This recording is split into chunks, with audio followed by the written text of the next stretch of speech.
বোনের বিয়ের জন্য ছেলে দেখতে গিয়ে ছেলে ধরার সন্দেহে মার খেল দাদা। তৃণমূল নেতার বিরুদ্ধে মারধরের অভিযোগ উঠেছে ভাঙড়ের কাশীপুর থানার সাই আইট এলাকায়। স্থানীয় সূত্রে খবর, মঙ্গলবার ভাঙড়ের বানিয়ারা এলাকার বাসিন্দা মহিবুল মোল্লা তার বোনের বিয়ের জন্য ছেলে দেখতে গিয়েছিলেন সাই আইট এলাকায়। রাস্তার মাঝে এলাকার একটি ক্লাবের সামনে গাছের তলায় বসে খানিক বিশ্রাম নিচ্ছিলেন। অভিযোগ, সেই সময় কিছু লোকজন তাকে দেখে ছেলে ধরার সন্দেহে আটকে রাখে। এরপরে এলাকার তৃণমূলের বুথ সেক্রেটারি শেখ হাবিব ওরফে পলাশ কয়েকজনকে নিয়ে মহিদুলকে বেধড়ক মারধর করে। খবর পেয়ে এলাকায় গেলে মহিদুলের ভাই সাইদুল রহমান মোল্লাকেও মারধর করা হয়। সোশ্যাল মিডিয়ায় সেই ভিডিও ভাইরাল হয়েছে, যার সত্যতা যাচাই করেনি এস নিউজ।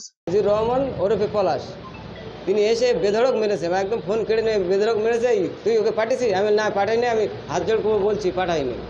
তাহলে না তুই পাঠিয়েছি? আমি পাঠাবো, ওখানে দুটো ভদ্রলোক বসে আছে, আপনি দেখেন, আমি তো পাঠাইনি। আর আমার বোনের জন্য ঘটক সাহেব আমাকে এনেছে, আমি এখানে জিরুচ্ছি।